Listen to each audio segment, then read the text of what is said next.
Բարի լույս, սիրելի բարեկամներ, ողջունում ենք ձեզ մեր Տեր Հիսուսի անունով։ Փառք Տիրոջ այս հրաշալի օրվա համար եւ նորից ունենք այս օրը։ Շնորհակալ ենք Տիրոջից ամեն օրվա համար եւ շնորհակալ ենք Տիրոջից, որ մենք կանք։ Ինչ լավ է, որ մենք կանք։ Տերը ուզեց, որ մենք լինենք եւ մենք կանք, որպեսզի սիրենք կյանքը, իսկ կյանքը Քրիստոսն է։ Այսօր մեզ է միացել մեր սիրելի Արտուր Մանանձյան եղբայրը, նա հովիվ եւ միսիոներ է, նա բնակվում է Իսպանիայի, ուրեմն ասեմ Վալենսիա քաղաքում, պահիտակ մոռացան, եւ շատ ուրախ ենք, որ Արտուր եղբայրը միացավ մեզ, մենք արդեն մեկ անգամ ունեցել ենք փորձառություն իրար հետ ուղիղ եթերով եւ շատ օրհնվել ենք Արտուր եղբայր խոսքից եւ այսօր նորից միացանք Արտուր եղբայր, շնորհակալ ենք, որ համաձայնվեցիք եւ միացաք մեր ուղիղ եթերին։ Այո, ես էլ եմ շնորհակալ, ողջունում եմ Աբրամ ջան քեզ եւ բոլոր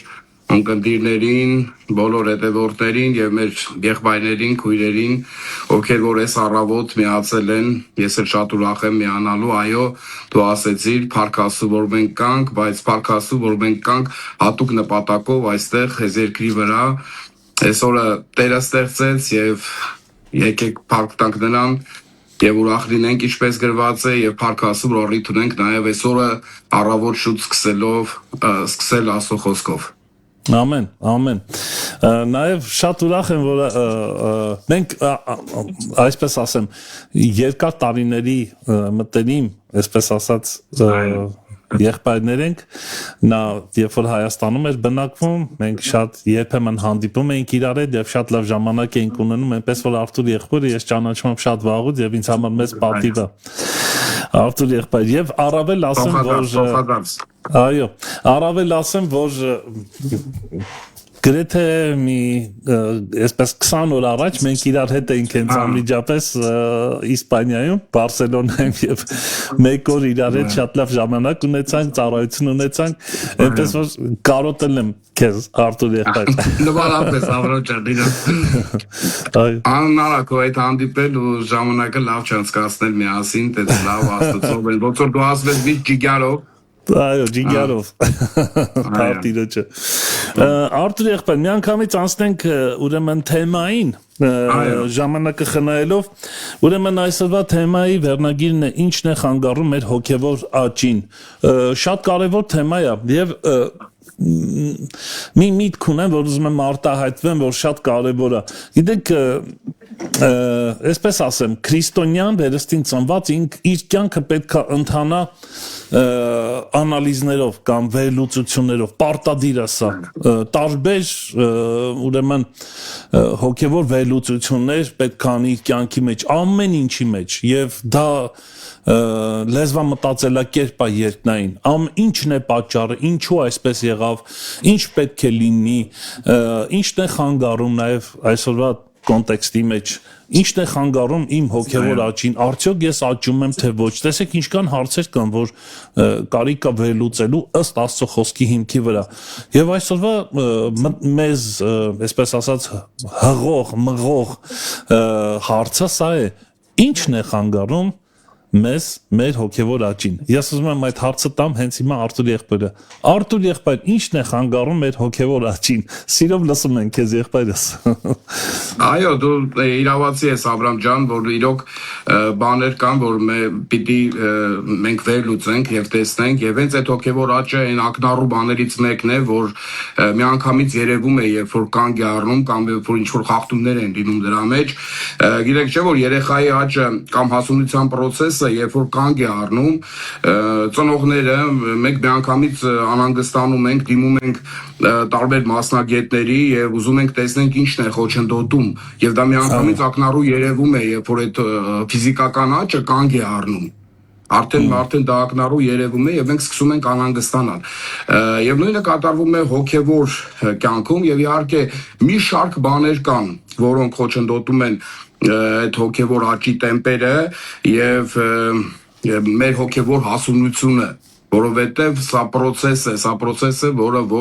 անընդհատ գնում է այդ հասունության process-ը եւ իհարկե կան մի շարք բաներ, որոնք արգելակում դանդաղացնում են հավատացյալի հոգևոր աճը։ Եվ այսօր պիտի խոսենք այն բանի մասին, շատ բաները դե իհարկե չենք կարող նայել եւ վստահ եմ, որ քո եթերներում տարբեր բաների մասին արդեն զրուցում եք, բայց այսօր ուզում եմ խոսեմ այն բանի մասին, որի հետ ամեն օր ենք առնչվում, պատկերացրու, ամեն օր մենք առնչվում ենք եւ կապ չունի մարդու հոգևոր մակարդակը, այդ բանը միշտ, ասենք ասենք, հարցակվում է մեր վրա, հարցակումներ է գործում մեր վրա այդ հենց այդ ուղղությունը եւ կապ չունի դու հովիվ ես, միսիոներ ես, կամ շարքային եկեղեցու անդամ ես, քույր ես, եղբայր ես, բոլորս դրա հետ առնչվում ենք եւ դրա անունն է, այսպես ասած, հոգսերը այսօրվա հոգսերը մանավանդ հիմա ես վերջին տարիները Եվրոպայում ենք ապրում մարդիկ ասում են քիչ ծրփելու ժամանակ չունենք չենք հասնում գոյատևելու համար այս գործից են գործը թեպետ գիտեմ որ Հայաստանում էլ նույնն է եւ որպեսի հետ չմնան մարդիկ աշխատում իրոք աշխատասիրությունը լավ բան է բայց շատ անգամ այդ աշխատասիրությունը մարդկանց մոտ վերածվել է աշխատամոլության մի քիչ տարբեր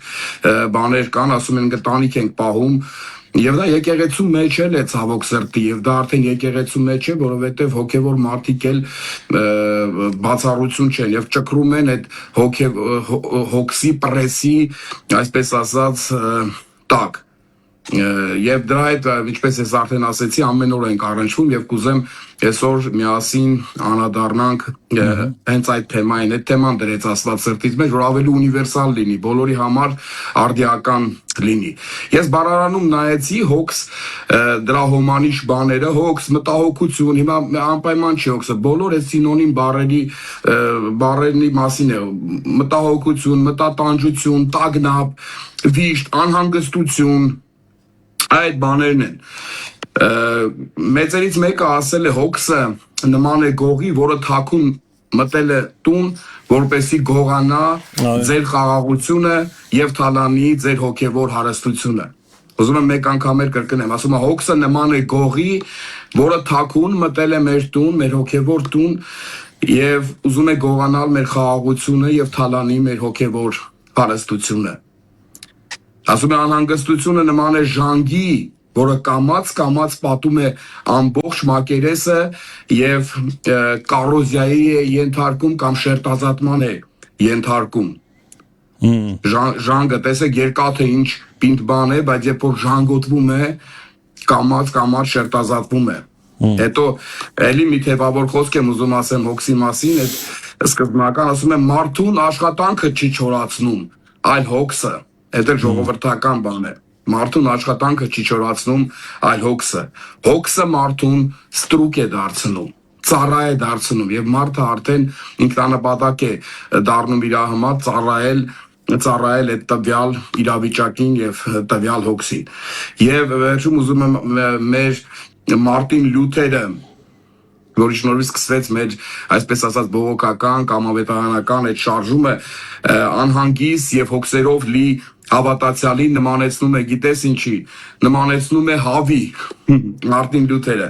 ասում է տեսեք, հավը մեծ թևերով թռչուն է, հավի թևերը մեծ են, ասում է, նայելով նրան, հավը պիտի սավառներ կապույտ երկնքում, բայց այնքան է երկրին սովոր, որ առավոտից իրիկուն միայն քուջուջի մասին է մտածում, այնքան է կպած այդ հողին, որ առավոտից իրիկուն միայն քուջուջի մասին է մտածում։ Եվ կուզեմ կոթեկտովությամբ եւս մի քանի սենց ասած ստատիստիկ բաներ բերեմ, վիճակագրական տվյալներ բերեմ, հետարքիր է ասում է մեծ տոկոսներ կան, մարդկանց մեծ տոկոսը հիմա չեմ ուզում ասել 60-70%-ը գիտես հոգս են անում կամ անհանգստանում են այն բանի մասին, չգիտեմ կհամաձայնվես թե չէ, որը որ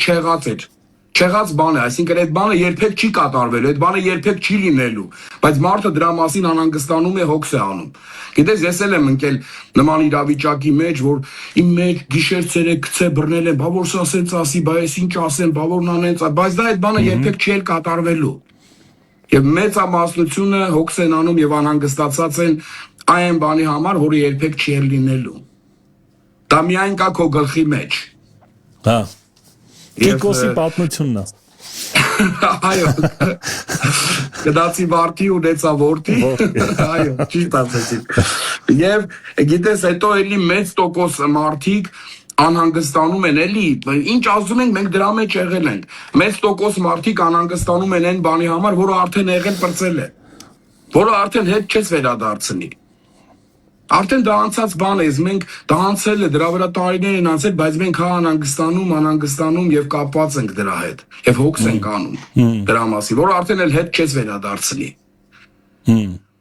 Էլի մեծ տոկոս մարդիկ, այո, էլի մեծ տոկոս մարդիկ հոգս են անում մանր-մունր բաների մասին։ Այսինքն դա այն որ մեր լեզվով ասած թեմա չի։ Դա հոգսի թեմա չի, դա այն թեման չի, որի մասին պետք է հոգս անենք։ Են կենցաղային բաներն են, որոնք տենց այո կարևոր բաներ են, բայց դրանք այն թեման չեն, որ մենք մեզ այդպես մտատանջենք, անհանգստանանք։ Եվ ասում է միայն 5%-ն է, որ լուրջ հոգս է, կարելի է հոգս անել, չգիտեմ, այդ տենց վիճակագրական տվյալներ կան։ Արթուր, միջև շարունակես մի հետաքրքիր բան դու տես ինձ բան արա, դու ինձ ես հարցեր եմ բարձրացնում, որ շատ կարևոր է հոգսի մասին։ Այո, իհարկե, թող մի քիչ դիալոգի նման լինի։ Կարծում ես, որ հոգսը մեզ մի սարսափելի բան, որ հոգսի մեջ կա, կտրում է մեզ մեր իրականությունից կամ այսպես ասած հիմայից։ Մեր հիման փչացնում ենք երեկվա հոգսերով եւ վաղվա հոգսերով։ Կորցնում ենք այո, հենց այդ էլ արգելակում է, երբ որ դու ժամանակի հետ չես գնում, քո ներկայի մեջ չես գնում, այսինքն մեր կյանքը ինքը առաջընթաց է, ինքը շարժվում է առաջ, հոգսը արգելակում է քեզ։ Դու կանգնում ես ու հետ ես նայում, այս կամ այն իրավիճակին հոգս ես անում ու դու արդեն այդտեղ մեր լեզվով ասած տորմուզ ես եղնում, արգելակվում ես։ Այո։ Հենց այդ էլ խոչընդոտում է մեր առաջընթացը։ Մատթեոս 6-ի մեջ շատ սիրուն է Հիսուսը խոսում հոգսի մասին եւ ինչ արգելքներ կան։ Հենց այդտեղից էլ նայելու ենք, որովհետեւ այլ ուրիշ չափանիշ չկա։ Հոգսի մասին իհարկե շատ տեղեր կան աստվածություն կարելի է գտնել, բայց ամենալավագույնը մեր Տերը խոսեց։ Եվ մենք հենց դա էլ մեր բնաբանն է լինելու։ Այսօրվա։ Ես ուզում եմ գամ դրան, Առաջ վազեցի։ Չէ, իհարկե, դա արդեն բնական արդեն ելնում է, մարդով որ առնչվել է հոգսի հետ եւ Հիսուսի խոսքերի հետ միանգամից հիշում է դա։ Այո։ Գիտես, հավատացյալների մոտ գոյություն ունի հետեւյալ թյուր կարծիքը կամ սխալ կարծիքը, որ Աստված իհարկե հոգում է կարիքները, եւ հենց Հիսուսի ասածն է կարիքները, բայց հոգեվոր մեր խնդիրները Միայն հոգևոր խնդիրներն է լուծում, իսկ այն մանր-մունր բաները մենք ինքներս պիտի յոլատանենք։ Մնացածը, չէ, Հիսուսը ասում է, մնացածը, մանր-մունր բաները։ Ասում այն մնացածը մենք յոլա կտանենք մի կերպ։ Դրա համար անպայման պիտի անդրադառնանք այդ Մատթեոս ավետարան 6-րդ գլուխ 25 համարից է սկսում դրա մասին խոսել Հիսուսը։ Իմիջիալոց լեռան քարոզն է Հիսուսի Եվ այստեղ հիմա ես ամբողջը չեմ ուզում կարդանք, որ ժամանակ հնայենք, բայց ես ասեմ 25-րդ համարից մինչև 34-րդ համարը Հիսուս անդրադառնում է մի շարք եւ ընդհանրապես լեռան քարոզի մեջ Հիսուս անդրադառնում է մի շարք մարդկային բարոյական եւ առօրյա խնդիրներին եւ այդտեղ այդ հատվածի մեջ անդրադառնում է նաեւ հոգսի, որը էլի առօրյա խնդիր է։ Եվ Հիսուս օրինակներ է բերում, հավատա այս ամեն օրինակը մի շաբաթվա թեմա է խոսանում։ Օրինակներ է բերում այդ անհանգստության հոգսերի վերաբերյալ։ Առաջինը Հիսուս ուշադրություն է դարձնում այն բանի վրա, նորիշում ես, եթե ասում է, եթե ինչ որ մեկը ձեզ ինչ որ թանկ կամ ավելին ասեմ անգին նվեր է տվել, մի բան է նվիրել ձեզ թանկ ու անգին բան, ապա Միթե նա չի կարող այն մանր-մունր բաներն էլ հոգալ։ Եթե ինքը ավելին է քեզ տվել, պատրաստ է եղել ավելին տալ։ Այո։ Եվ երկրորդը, Հիսուս օրինակ է բերում թռչուններին, բուսական աշխարհը, ասելով, որ ինքները դատեք, եթե Աստված հոգ է տանում վայրի կենդանիների, թռչունների մասին, եւ հոգ է տանում անգամ այն ոտի տակի խոտի մասին։ ապա որքան ավելի դուք ասում է Աստծո խոսքը։ Երրորդը Հիսուս ցույց է տալիս անհանգստության անիմաստությունը։ Անհանգստության անիմաստությունը ինքը ասում է, ով կարող է հոգս անելով իր հասակի վրա, ասենց եթե մեր չափա միավորով ասենք, մի 50 սանտիմետր ավելացնել, մի 50 սանտիմետրով կարա հոգս անելով ավելացնել։ Կա տենց մարդ այս աշխարհում, որ մի 50 սանտիմետր կարա իր հասակի վրա ավելացնի։ Գիտես, եթե այդպիսի մարդ է լինի, որ ինչ-որ ձևով կարողանա, ենթադրենք, իր հասակի վրա 50 սանտիմետր ավելացնել, չեպես տես մարդ չկա, բայց հաստատ հոգս անելով չի կարա այդ անի։ Հաստատ։ Ուրիշ ձևերով կարող է անի, բայց հոգս անելով, անհանգստանալով չի կարա անի։ Եվ վերջում օրինակ է բերում հեթանոսներին, ասելով, որ նման տագնապները ու նման անիմաստ անհանգստությունները բնորոշ են հեթանոսներին։ Այսինքն հեթանոսներ ասելով նրանց, ովքեր որ Աստծուն չեն ճանաչում, նրանք ովքեր որ իրենց վրա Աստված չունեն, նրանք ովքեր որ անաստված մարդիկ են, ասում է իրենց է ավելի շատ բնորոշ, ասում է ժողովրդին։ Եվ հետո ավելացնում է, բայց դուք հիշեք, որ ձեր երկնավոր հայրը գիտի, որ այդ ամենը պետք է ձեզ։ Այսինքն Աստված չի ասում, որ մեզ պետք չի ոչ ուտելիք, ոչ խմելիք, ոչ հագնելիք, ոչ էլ այլ կարիքները, որ այդ կարիքները լրացնել պետք չի։ Եվ այսօրվա մեր թեմայի գլխավոր թեզիսը պարզապես Աստված ցանկանում է, որ իր զավակները անաստված հեթանոսների նման, ինքը չի ցանկանում, որ իր զավակները անաստված հեթանոսների նման մտատանջվեն, մոլորվեն եւ անհանգստանան, որ կյանքի համար ինչ-որ բան վաստակելը, այդ կյանքը տվողից առաջնահերթ լինի։ Եվ հարց է առաջանում ուրեմն էլի ինչպես գործնականում հաղթահարել այդ անհանգստությունները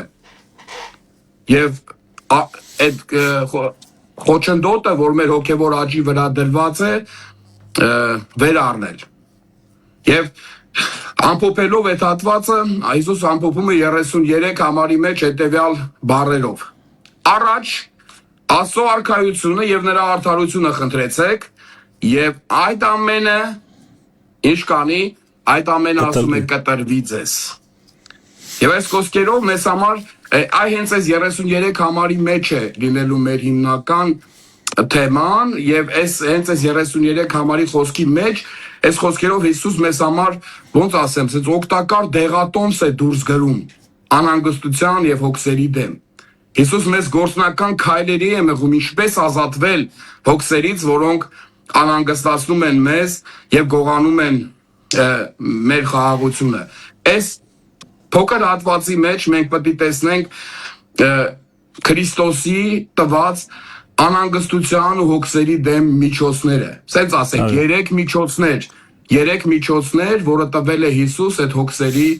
ու անհանգստության դեմ, սիրելի ունկնդիրներ։ Եվ եթե ուշադիր լինենք, ճիշտ է, շատ միջոցներ կան, բայց եթե ուշադիր լինենք, այս 3 միջոցները, այս 3 դեղերը, վիտամինները, չգիտեմ, հավերը,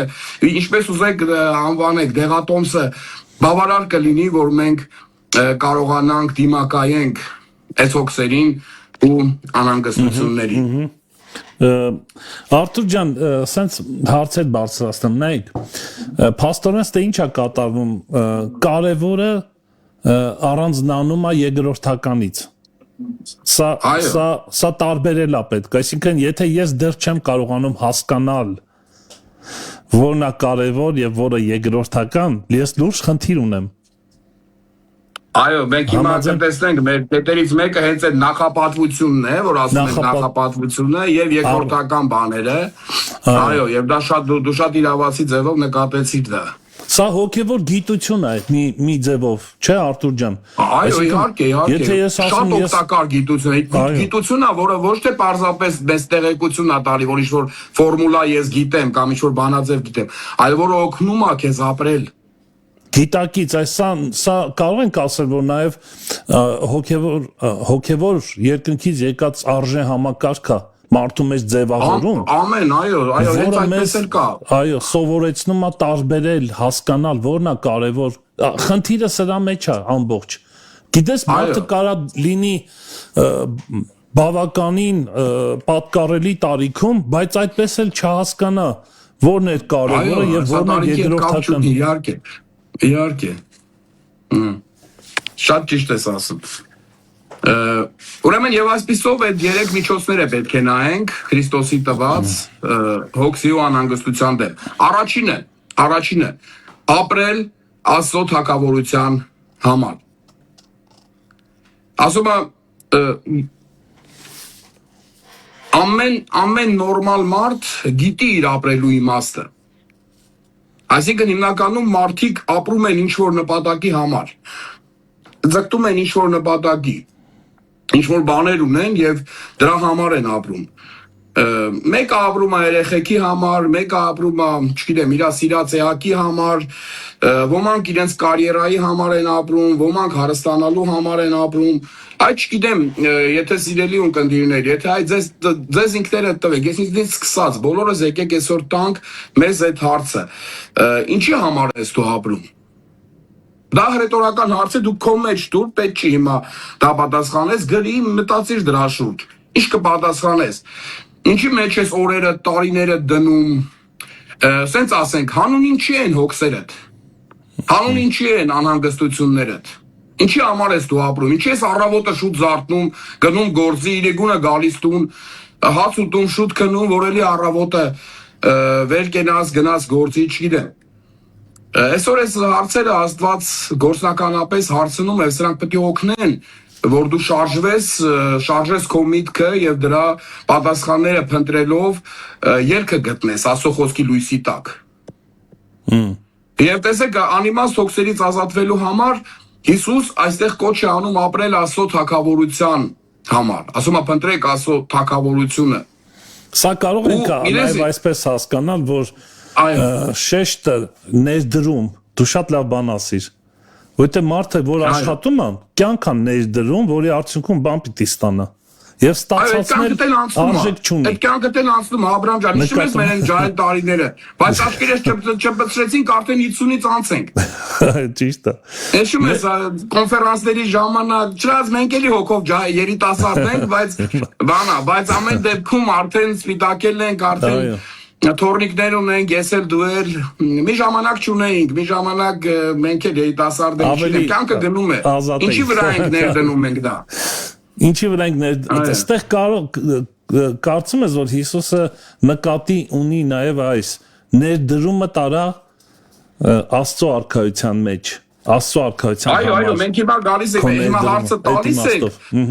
ու ասում ենք ինչի համար ես դու ապրում եւ ինքը հենց այդ կոչն անում է, ասում է դրանից եթե ուզում ես ազատվել, ապրի Աստծո թագավորության համար, բայց գիտես այսօր ժամանակակից մարդու համար Աստծո թագավորությունը ինչ որ կարա թվա ինչ որ հեքիաթային, ինչ որ վերացական մի բան։ Բայց սակայն ճշմարտությունը դրանում է, որ Աստծո թագավորությունը իրոք իրականություն է։ Անկախ դրանից ինչպես ենք մենք դա անցալում, ինչպես է մարդը դա անցալում։ Աստծո թագավորությունը մեզնից առաջ եղել է, Աստծո թագավորությունը հիմա էլ գոյություն ունի, Աստծո թագավորությունը կլինի նաև մեզնից հետո։ Մենք չենք տիեզերքի կենտրոնը։ Աստված է տիեզերքի կենտրոնը եւ իր թագավորությունը։ Ամեն։ Շատ կարևոր բան։ Շատ ակապ թվում է, թե այս տիեզերքը մեր շուրջ ափռում։ Բայց եթե մենք չլինենք, ինչ-որ լուրջ բան տիեզերքում չի փոփոխվելու։ Այո։ Որտեւ Աստված է ամեն ինչի կենտրոնը։ Այո։ Դրա համար այդ թագավորությունը միշտ կա, այդ Աստծո թագավորությունը նշանակում է Աստված հենց։ Ես ուզում եմ նաև մի փոքր եթե հետ գնանք այս տողերը, այո։ Տես ինչ հետաքրքիր բան է Հիսուս ասում, սրա մեջ մեսիջ կա։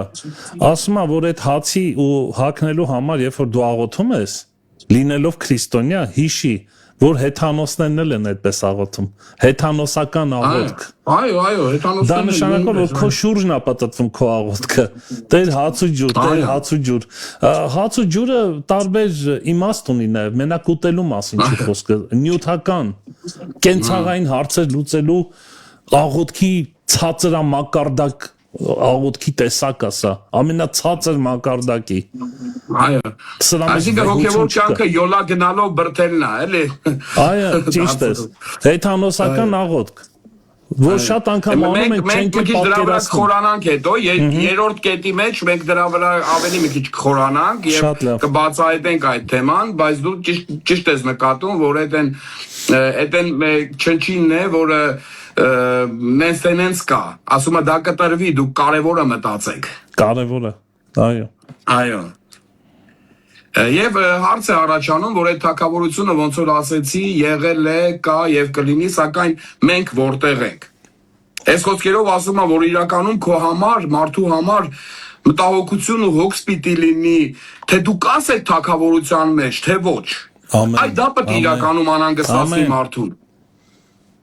Հիսուս հիշում ես մեկին ասեց, որ մինչև վերստին չծնվես, չես մտնի, որ գիշերով եկել էր իր մոտ։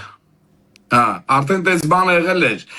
եւ ինքը ասեց այսօր այս խոսքերը ակտուալ են բոլոր նրանց համար ովքեր առավոտից իրիկուն ավելի իրենց հոգսերով ու շահերով են անհանգստացած եւ եթե մենք էլ ենք ընկնում դրա մեջ մենք պետք է մի պահ կանգ առնենք ու ասենք բա որտեղ եմ ես որտեղ է Աստծո թագավորությունը եւ հետո կարծում ենք ցավոք սրտի կարծում ենք որ մոմ վառելով մատաղներով կամ ինչ որ ձևով մեր գործերով ասուն տպավորելով տոնից տոն եկեղեցի գալով կամ չգիտեմ ուրիշ բաներով Աստծո մոտ երաշխավորություն ենք դիզում մի հարց տամ հետո շարունակի Արթուր եղբայր շատ միտքս լուսավորեցիր քո խոսքով մենք խոսում ենք հիմա էգոյի մասին մարդու եսի մասին կարծում ես որ հոգսը ուղիղ կապ ունի մարդու եսի հետ Միանշանակ միանշանակ դա շատ բաներ է կապ ունեն բայց սա ոնց որ խփում է հենց թիրախին Սա թիրախին է խփում հոգսը ծնվում է մարդու էգոյից Թույտոր այսպեսի մի հատ պայմանական այսպես ասած ու այդ առումով Աստծո թագավորության համար ապրելը դա կյանք է եւ ավելի կյանք դա իրոք մեծ պարգև ու առանձնահատկություն է եթե մենք կարողանում ենք գտնել այդ ջիղը ճիշտ ջիղը ու դրանով ապրել Եվ այդ ապրողը պետք է հստակ հասկանա, որ ապրելով այդ կյանքը ինքը մեծ մի հատ մեծ շինության, մեծ մարմնի մի մաս է դառնում։ Ու եթե մենք իրոք Աստծո գործի շինության մեջ լինենք, կտեսնենք, որ այդ ավելորդ անհանգստություններն ու հոգսերը դրանք ավելի քանդում են այդ շինությունը։ Դրանք քանդում են, դրանք գողանում են ինչը որ դու կարող ես, ասենք, տարիներով կուտակել մի բան, մի փոքր բան, հետո մի ակնթարթում այդ ամեն ինչը տրվելով այդ անհանգստություններին քանդել։ Ու մենք երբ որ չենք գնահատում այդ առանձնահատկությունը շատ արատներ դրանց թվում նաև այդ անհանգստությունը դրանք արատներ են գիտես չէ այսինքն արատներ են որոնք երբեք մեզ չեն լքելու մինչև մեր կյանքի վերջը մեր կողքն են լինելու չգիտեմ ոնց որ կասկածը ոնց որ չգիտեմ նախանձը տես բաները դրանք արատներ են դրանք եւ այդ անհանգստությունը նույնպես միշտ մեր կողքն են լինելու ու գլուխ են բարձրացնելու այո կան երկրների քաղաքացիներ երկրներ որի քաղաքացի լինելը մարդիկ երազում են գիտես գումարներ են ծախսում մարդիկ փաստաթղթեր են կեղծում հարազատներ են թողնում եկեղեցիներ են թողնում մենակ գնան իրենց ցանկության երկիրը եւ դառնան այդ երկրի քաղաքացի որի քաղաքացի երազում են ուրիշ տեղի քաղաքացի լինել Հիմա մեր աշկերի դեմն է եղել այո դες գործում ես Վալենսիայում մենք ստիպված ենք տեղափոխվել պատերազմից հետո բայց ես Վալենսիայի քաղաքացի չեմ բայց կուզենայի լինեմ ես էլ եմ մարդ Աբրահամ ջան կուզենայի լինեմ մենք գիտենք մարդ Ես գիտեմ որ անկախ ձեր կամքից եք հայտնվել այնտեղ ձեր պատմությունը այդ ամեն ինչը գիտեմ Աստված վատտեղ չի բերել եւ շարունակում ենք գործել ապրել եւ ես էլ եմ մարդ ես էլ եմ ուզում երբ որ ասում եմ մարդիկ երազում են ես էլ բացառություն չեմ ես էլ եմ դրա մեջ այո դրա համար բայց գիտես ինչն է կարևորը Հիսուս այստեղ այս պարագայում հետարքիր բան ինքը կոչ է անում լինել իր թագավորության քաղաքացի ամեն Լինել իր երկրի դեսպանը այս երկրի վրա իր արքայության դեսպանը այս երկրի վրա ներկայացնել մարդկանց Հիսուս Քրիստոսի թագավորությունը։ Ամեն։ Եվ հարցնում է այդ խոսքերով ինքը տողատակի մեջ հարցնում է այդ արդյոք քո նպատակը լինել Աստծո թագավորության քաղաքացի, լինել այդ թագավորության ներկայացուցիչը այս երկրի վրա։ Այդ արդյոք մեր նպատակը։ Դրա համար են արդյոք մեր հոգսերը, մեր անհանգստությունները։ Այդ դա լավ հոգս է։ Այո, հենց այդ է, հենց մենք բերում ենք արդեն այս կետը դրան, որ ապրել Աստծո արքայության համար, հիշում ես դամիջոցներից մեկն, այսինքն, չգիտեմ, պետք է ես ինձ հարց տամ, ինձ այդ շփվելուց մարդիկ հասկանում են, որ ես հիմա Քրիստոսին եմ ներկայացնում, որ ես միտեղ շփվում եմ, չգիտեմ, տաքսում մեջ, դուրսը, խանութում, որտեղ որ լինի, ոչ թե որ ֆանատիկորեն, չգիտեմ, շորեր հագնենք, մեզ ֆանատիկի պես բանք, այլ ընդհանրապես։ Այո, մարդիկ հասկանում են, որ ես հիմա գործ ունեմ Աստծո մարդի հետ։ Հիմա ոնց է, ասենք, գիտես ոնց ենք ասում, իմ երեխայի հետ գործ ունեցողը, իմ տղու հետ, իմ փոքր տղու հետ, չգիտեմ, մեծ տղու հետ գործ ունեցողը իմ հետ գործ ունի։ Տենց ասում են, չէ՞ մեր հայերը։ Այո։ Կարելի է քո համար ասել, որ քո հետ գործ ունեցողը Աստծո հետ գործ ունի։ Դա մեծ մարտահրավեր է իմ համար։ Մարդիկ հասկանում են, որ իմ հետ ինչ որ մեկը եթե գործ ունի, ինքը Աստծո հետ գործ ունի։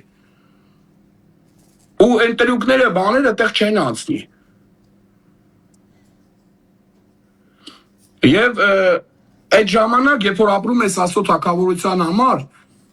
քո հոգսերը, ինչ կարևոր բան է, մենք գալիս ենք ինչ եզնա, դառնում են Հիսուսի հոգսերը։ Ինքը չի ասում, որ հոգսերը պետք է չլինեն։ Այդ ժամանակ քո հոգսերը, քո խնդիրները, քո դժվարությունները, քո եթե կա թեմա կա դրա մեջ անհանգստությունները դառնում են Հիսուսի հոգսերը։ Դրա համար հենց Հիսուս ինքն է ասում ուրիշ տեղ, ասում է եկեք իմ մոտ բոլոր հոգնածներ եւ բեռնավորվածներ եւ ես ձեզ հանգիստ կտամ։ Հիսուս ասում է ինձ տվեք ձեր հոգսերը եւ ազատվեք։ Պետք է ապրենք Աստծո թագավորության համար, սիրելի ունկնդիր, ապրիր Աստծո թագավորության համար եւ կազատվես քեզ անհանգստացնող հոգսերից։ Եվ սա է առաջին միջոցը այդ տանջող եւ անհանգստացնող հոգսերի դեմ։ Այս առաջին միջոցն է ապրել Աստծո թագավորության համար։ Չգիտեմ, բան կա ինչ որ ավելացնելու բան Աբրահամ ջան, այս առաջին կետի վրա մինչև անցնելը տարբերությունը ասեի Քրիստոսի մի ձևով հոգսը կամ նույն կարծում եմ զուգահեռն է, եթե ասենք Քրիստոսի հետ լինել գործակից։ Այո, իհարկե, բայց ինքը վերցնում է քո գործը եւ ինքն է դառնում այդ գործի արդեն կատարողը իրականության մեջ։ Այո, եւ այդ դեպքում դու ոչ թե կորցնում ես, դու ձեռք ես բերում։ Իսկ երբ ամեն շատ པարզ է բանաձևը, բանաձևը մենք արդեն սկսել ենք բացել բանաձևը, པարզ է։ Այո, իսկ եթե աշխարհիկ հոգս կա, դու ներս դնում ես, բայց դրա դիմաց ոչինչ չես ստանում։ Այսինքն քեզանից խլում է։ Քեզ այո, դրա համար տանջվում ես, դրա համար անհանգստանում ես, դրա համար կյանքիցդ գնում է։ Այո, եւ մի ձևով կարելի է համարել այս կյանքի տեսակը, որը գոյատևություն է նշանակում, սա կյանք չի, գոյատևություն է։ Աշխարհիկ իմաստով ինքնա ոչնչացման ճանապարհն է։ Այո, դրա համար ես միշտ ասում եմ, որ մեր հավատացյալներին, երբ որ ասում մարդկա, մեր հայկական բան կա, չէ, ասում են ոնց էս, ասում է յոլա ենք գնում։ Դա հասկանում, բայց երբ որ հավատացյալն է ասում, ասի յոլա գնալը դա նշանակում է գոյատևել, ընքաննա որ սենց այդ գոյություն ունենք։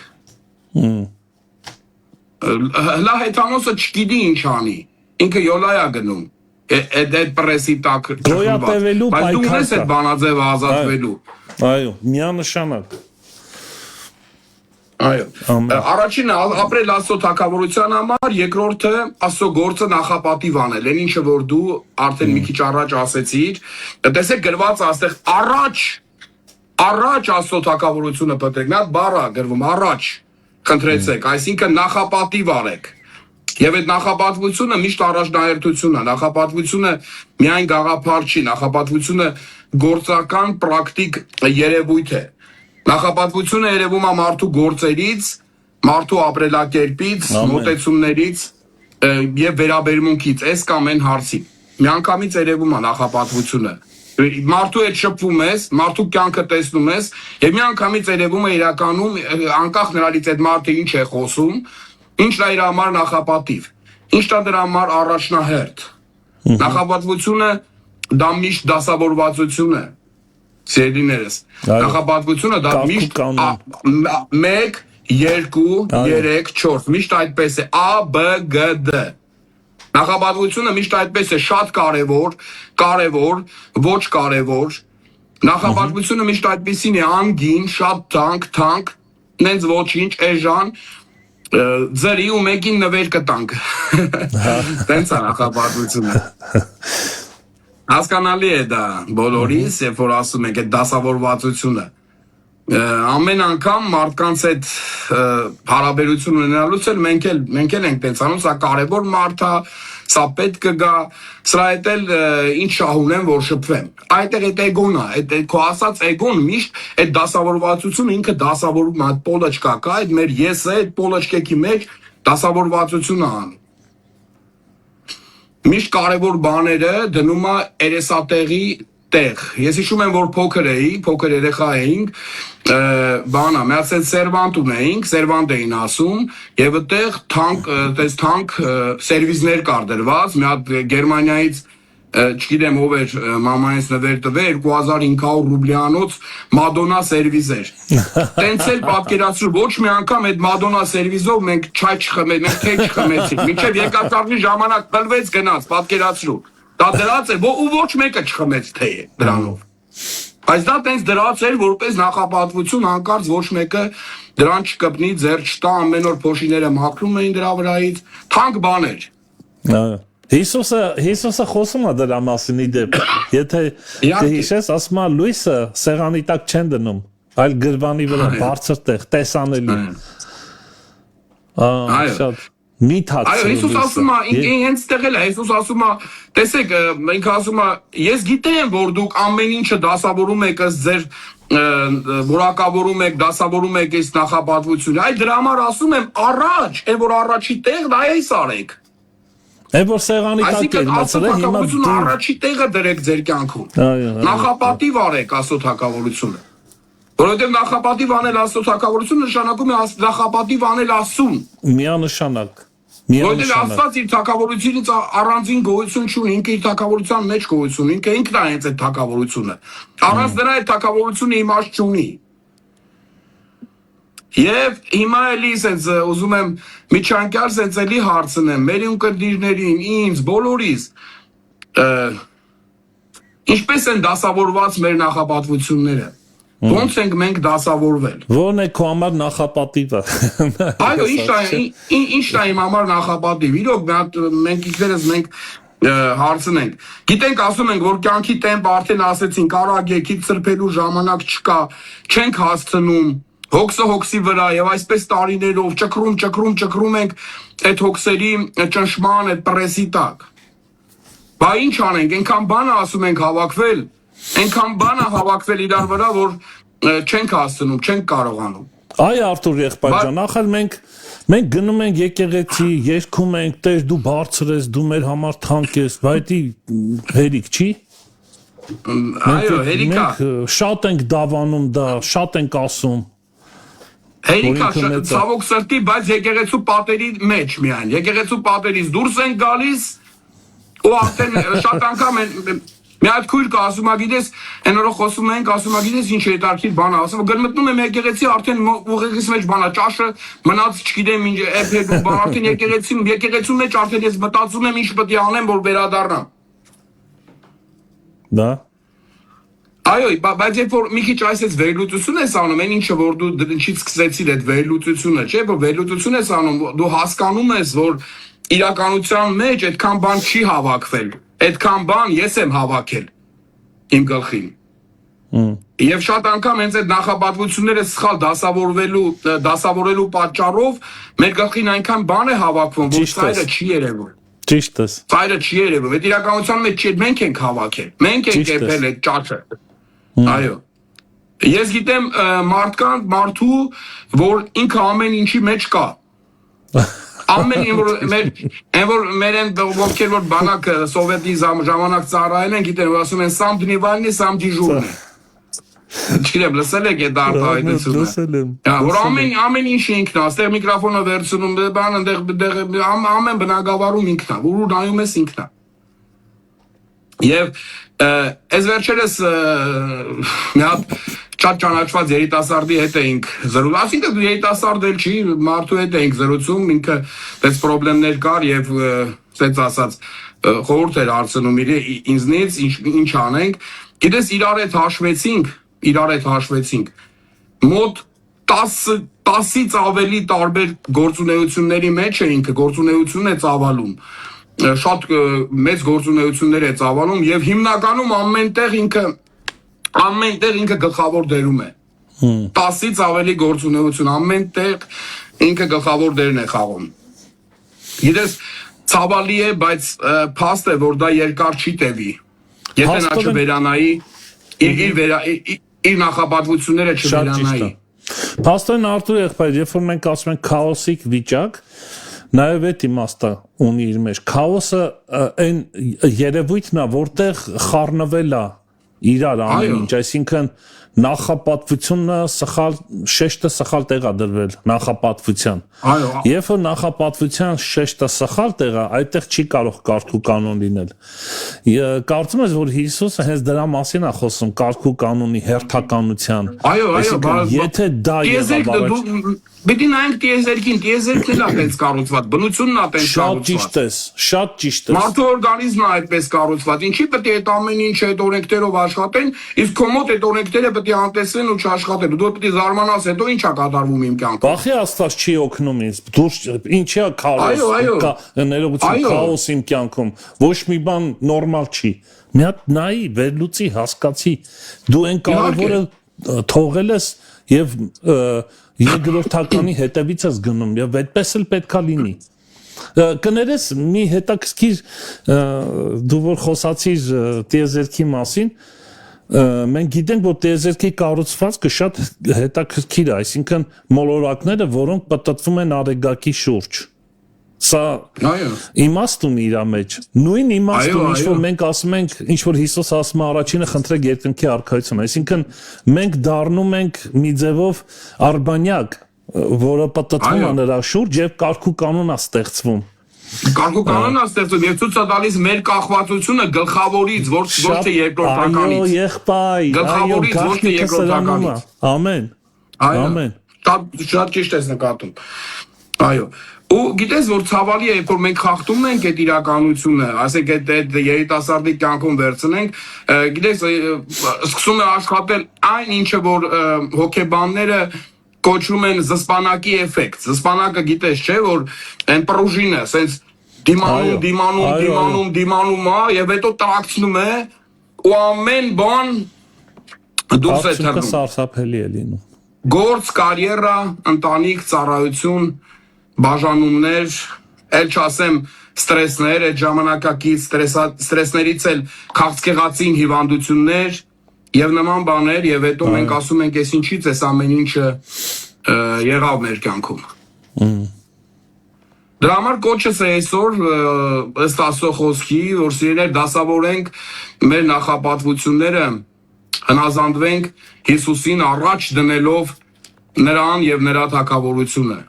Եթե մեր նախապատվությունը Աստծո թագավորությունը լինի, մենք կհասկանանք, որ մնացածը պարզապես դետալներ են, որը Աստծո խոսքի համեմատ կտրվի մեզ, այն մնացածը ինչի մասին մենք դասավորել ենք հետո, այդ ամեն ինչը կտրվի։ Եվ այսպիսով հոգսի դեմ միջոցներ ապրել Աստծո թագավորության համար եւ Աստծո գործը թագավորությունը առաջնահերթ դնել, որովհետեւ ամեն վարքյան մեր որոշումները, մեր ապրելակերպը, մեր կյանքը ցույց է տալիս իրականում թե որտեղն է մեր կյանքում զբաղեցնում Աստված։ Շատ բառեր ասել պետք չի, նայեք մարդու կյանքին ու դուք կտեսնեք այդ պահին, գոնե այդ պահին, որտեղում է նրա համար Աստված։ Պետք է տանք մեր հոգսերը Աստծուն, առաջի տեղը դնելով նրան եւ արդեն մնացածը ինչպես որ գրված է կտրվի մեզ։ Բայց ոչ միայն այսքանը։ Ոչ միայն այսքանը։ Եվ երրորդն եմ ուզում ասեմ, եթե ինչ-որ ավելացնելու բան ունես, կարող ես ասել։ Ուրեմն ապրել Աստծո թագավորության համար եւ ոչ միայն պարզապես ապրել, այլ այդ գործը, թագավորությունը ասում առաջին նախապատիվ տեղը դնել, որովհետեւ ասում է փնտրեք Աստծո թագավորությունը եւ առաջ փնտրեք այդ թագավորությունը։ Եվ երրորդը վստահել Աստծուն։ Էլի պարզ բաներ են ապրել, գործել, վստահել։ Տեսեք, հետարքիր բան ասում է, թերահավատներ Ահա թե ինչպես է անվանում Հիսուս բոլոր նրանց, ովքեր տառապում են այդ անիմաստ հոգսերով ու այդ անհանգստություններով։ Թերահավատներ։ Տեսեք, Հիսուս չի ասում անհավատներ, այլ թերահավատներ։ Այսինքն Հիսուս չի խոսում հեթանոսների հետ կամ անաստվածների հետ։ Հիսուս խոսում է հավատացյալների հետ։ Հավատացյալներ, բայց որոնք թերահավատ են։ Նրանք հավատում են Աստծուն, սակայն չեն վստահում նրան։ Հավատում են, բայց չեն վստահում։ Թերահավատ, այսինքն նրանց հավատքը թերի է, գաճաճ է, հիվանդ է։ Ինչ որ բան կատարվում է այդ հավատի հետ։ Եվ այս վիճակը հենց այդ հոգսերի արդյունքն է, որը մենք հաճախ հնձում ենք։ Սա այն է, որ մենք ցանել ենք։ Հետո թերահավատություն ենք հնձում մեր կյանքում տարբեր հոգևոր, շատ անգամ շատ լուրջ հոգևոր հարցերում ու որոշումներում։ Եվ Աստծո համար հաճելի չէ այդ վիճակը, գիտեք ինչու։ Որովհետև մենք գալիս ենք այն նրան, ինչի մասին քիչ առաջ դու արդեն խոսեցիր, ակնարկեցիր, ասուն հաճելի չէ, որովհետև տրվելով այդ հոգսերին մենք սկսում ենք նմանվել հեթանոսներին։ Այո։ Հավատացյալը նմանվում է հեթանոսներին, սկսում ենք անհույս մարդկանց նման բարձրաձայնել մեր հոգսերը։ Տեսեք, ասում է, հետարքիր բան է, որը շատ անգամ կարդալուց չենք նկատում։ 31-րդ համարի մեջ ասում է, հոգս անելով մի ասեք։ Հոգս կամ հոգս մի արեք ասելով։ Այսինքն, գիտես, մարդը երբ որ հոգս է անում, երբ որ անհանգստանում, ասես նստած չես, ասես նստած ալ դու մոտենում ես, ասում ես, ինչ ա եղել, ասում է հոգս եմ անում, սուս մնա։ Սուս մնա, թող հանգիստ հոգս անեմ։ Հոգս անելը, անհանգստանալը միշտ իր հետ տանում է նաև այդ անվստահությունը, այդ խոսքերը, տրտունջը, միշտ ինչ-որ բան ասում ես, այն ասու ամենաչսիրած բաներից է, տրտունջը, սկսում ենք տրտնջալ։ Տրտունջից փիս հոտ է գալի, Աստծո։ Այո, և Աստված այդ հոտը չի սիրում։ Այո, դրա համար և մեր տրտունջը սնվում է, մեր անհանգստությունները կերակուն են այդ տրտունջի համար, տրտունջը սնվում է դրանով։ Ինչքան դու անհանգստանում ես, ինչքան այդ տրտունջը գալիս։ Դրա համար ասում է, հոգս մի արեք, ասելով։ Դրա համար շատ կարևոր բան է։ Եվ սա անվստահությունը առ Աստված եւ ուզում եմ ընդգծեմ անարդար անվստահություն է։ Մենք ասեցինք, չէ՞ պետք է վստահես, երբ որ դու տրտնջում ես, երբ որ անհանգստանում ես, դա անարդար անվստահություն է։ Որով ինչի է անարդար, որովհետեւ եթե արդարությամբ նայենք, Աստված երբեք ոչ մեկին առիթ չի տվել չվստահել իրեն։ Եթե մենք խոսացնենք ցանկացած մարդուն, ով Աստծո հետ առիթ է ունեցել շփվելու, ինքը երբեք չի ասի, ես այն անգամ հույսս դրեցի Աստծո վրա եւ ինքը ինձ հուսախաբարեց։ Չգիտեմ, կան այդպիսի մարդիկ, որ կարան այդպես բան ասեն, որ ովքեր որ գործ են ունեցել, իրանք, եթե մեկն էլ ասի, դա իրոք դա անարդար անվստահություն է։ Հիմա տեսեք, եթե մեկը գալիս մեզնից գումար է ուզում պարտքով, մենք տալիս ենք եւ հետո ինքը չի վերադարձնում, գալիս է մյուս անգամ է ուզում, մենք ինչ ենք անում։ Մենք որպես ձեզ մի քիչ բան էլի եք տալիս։ Էլի եք տալիս, որտեղ տես բաներ եղել են։ Գիտեք, որ չի վերադարձնելու, էլի եք տալիս։ Բայց տալիս եք։ Բայց իրականության մեջ ամեն նորմալ մարդ, այսինքն ինքը առիթ ունի իրան չվստահելու։ Բրն առիթ է տվել։ Շատ ճիշտ։ Խոսք է տվել քեզ, մի անգամ ասելա առավոտը 9-ին կմիանամ, 10-ին եմ միացել, մի անգամ ասել առավոտը 9-ին կմիանամ, քեզ ընդհանրապես չի եկել, դու արդեն մյուս անգամ իրավունք ունես իրեն չվստահել, Աբրամ ջան։ Բայց Աստված բայց իրավունք ունի մենք չտալու է։ իրավունք չունենք, մենք դահանարդար է իրան չվստահելը։ Դահանարդար անվստահություն է։ Գուցե դա Որովհետև ոչ մի անգամ արդարությունը Աստված ոչ մեկին առիթ չի տվել իրեն չվստահել։ Եթե ինքը քեզ համար այո։ Չէ, ասա, վերջացրու։ Չէ, ուզում ասեմ, եթե ինքը քեզ համար իրականություն է Աստված, ինքը ողջ է, ինքը իրականություն է, ինքը առիթ չի տվել, որ եթե դու շփվում ես առօրյա կյանքում, ինքը առիթ չի տվել, դու ես իրան պատվադի տարե շատ անգամ, եթե արդար լինենք։ Բայց կարող է պատահել, որ այն ինչ որ դու ուզել ես Աստծուց, Աստված չի տվել, դա չի նշանակում, որ ինքը բան չի եւ հավատարիմ չի, դա նշանակում է, որ քեզ պետք չի դա։ Եվ Աստված չի տվել։ Այո,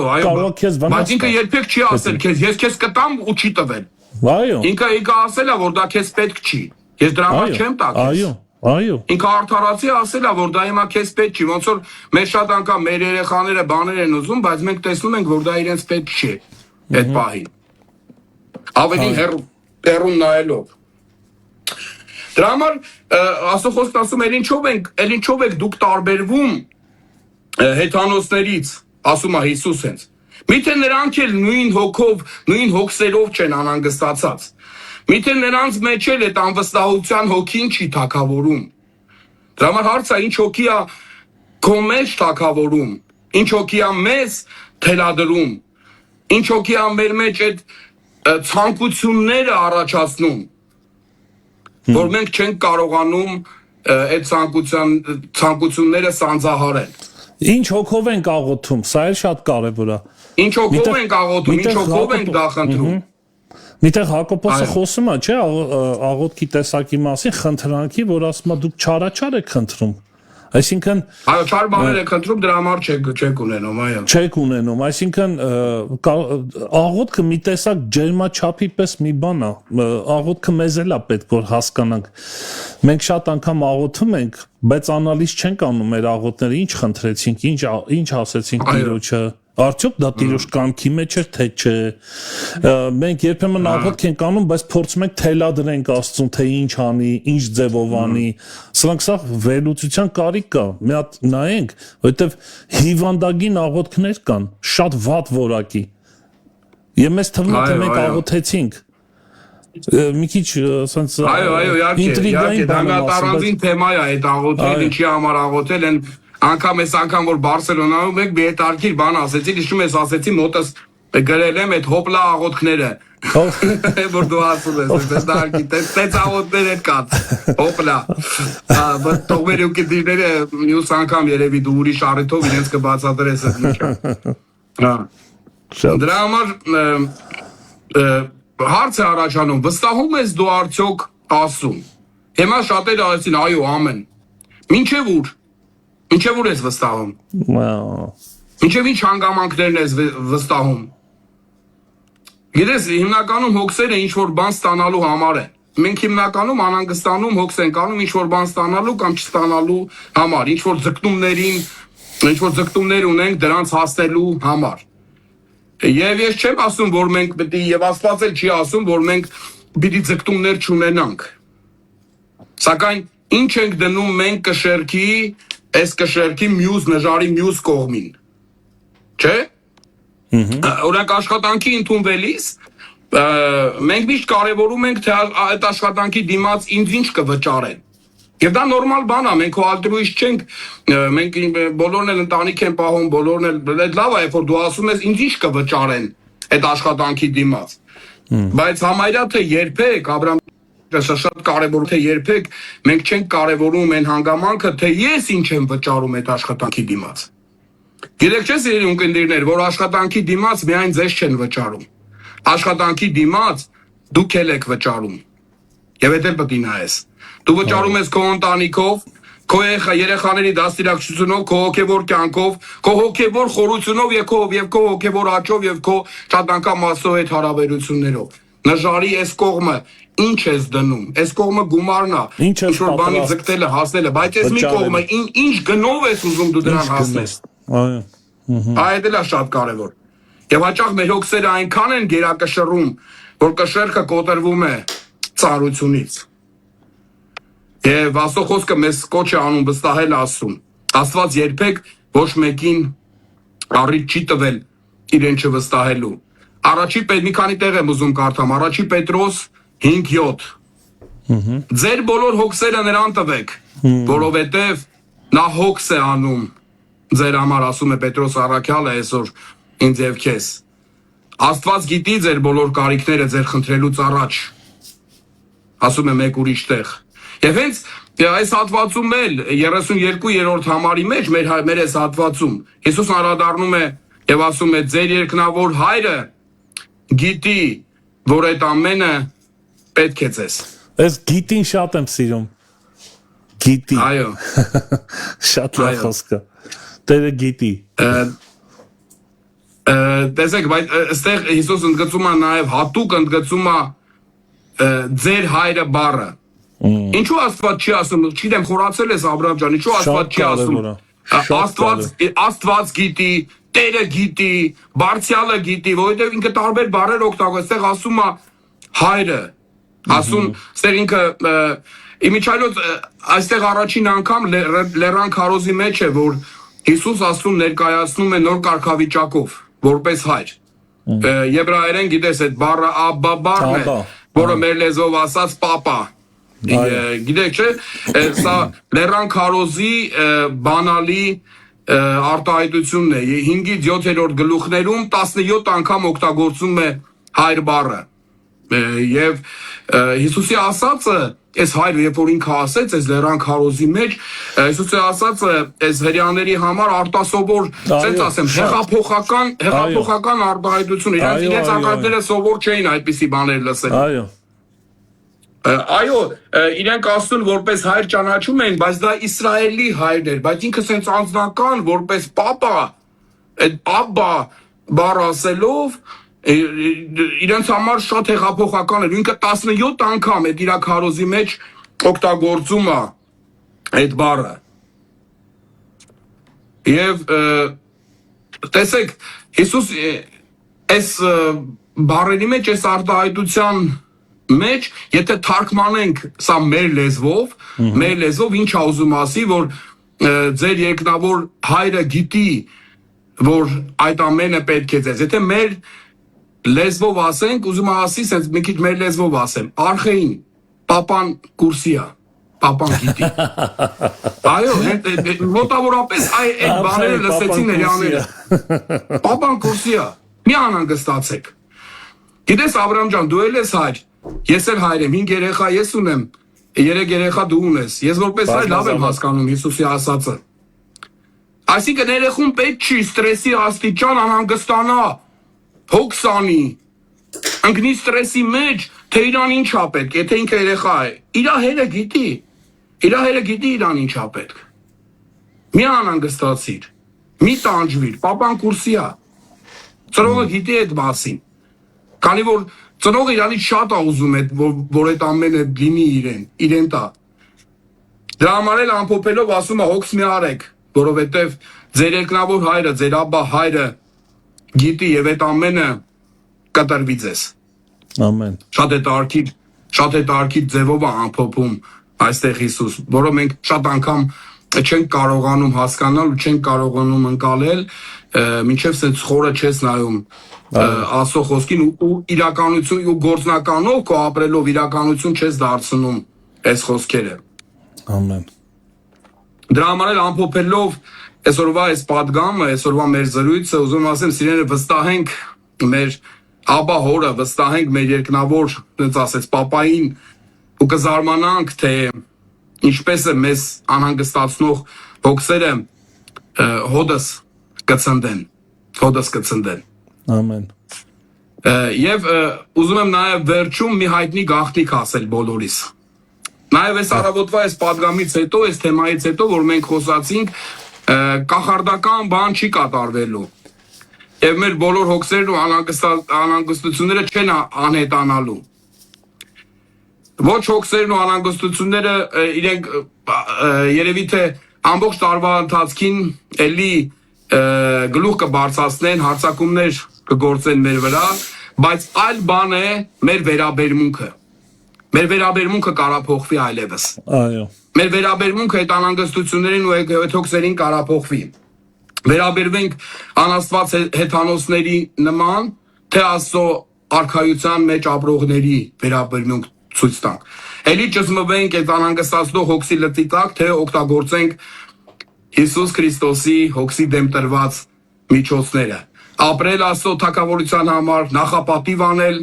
Աստծո գործը եւ վստահել մեր երկնավոր հորը։ Եվ այդ ամենը, ինչպես գրված է, կտրվի մեզ։ Թող սա իրականություն լինի սիրելիներս բոլորիս կյանքերի մեջ։ Ամեն։ Ամեն։ Ամեն։ Ամեն Արթուր եղբայր, շատ շնորհակալ եմ Տերորդի շատ կարևոր խոսքեր այսօր։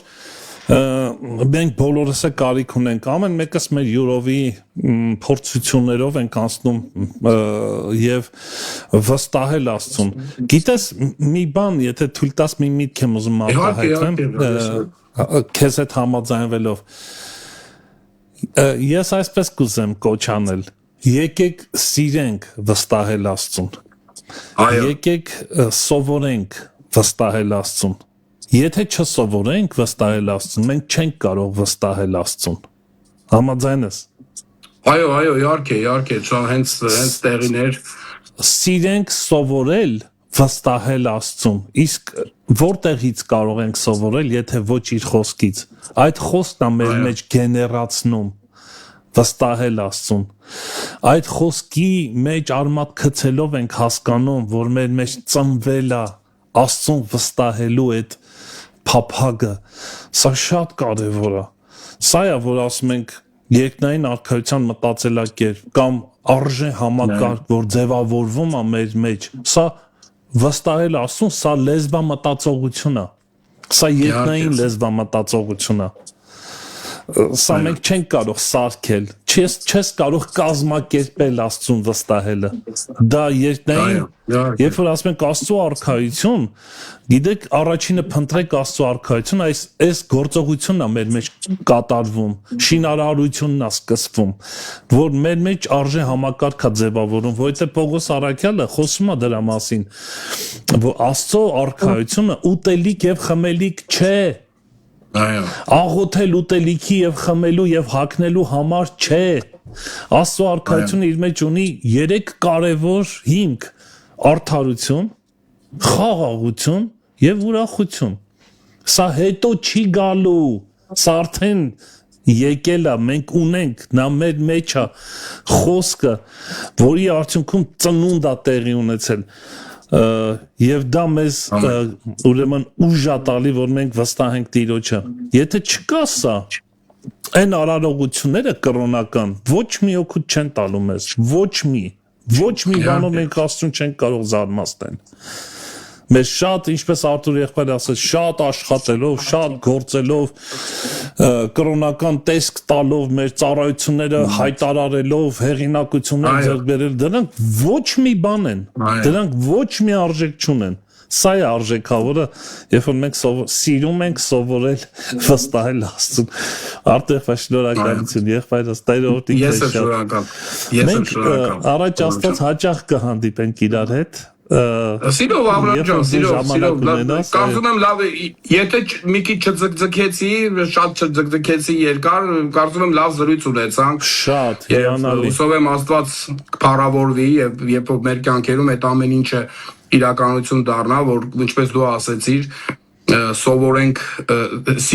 սիրենք սովորել այս ամեն ինչը եւ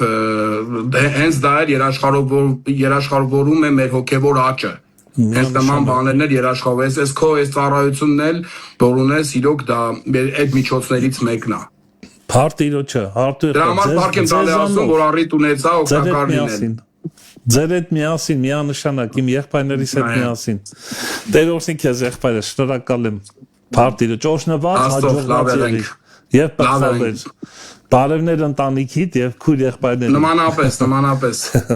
Այո, եղբայրս։ Փառք Տիրոջը։ Սելի քույր եղբայրներ, այսպեսին էր մեր եթերը, ես վստահ եմ, որ շատեր այսօր իրենց խնդիրների, պատճառների, հարցերի պատճառների հարցը գտան եւ դու կանչված չես, որ դու տարապես, դու կանչված ես, որ դու ապրես։ Հիսուս ասաց, ես եկա, որ դու կյանք ունենաք եւ էլ ավելի հաղթական կյանք,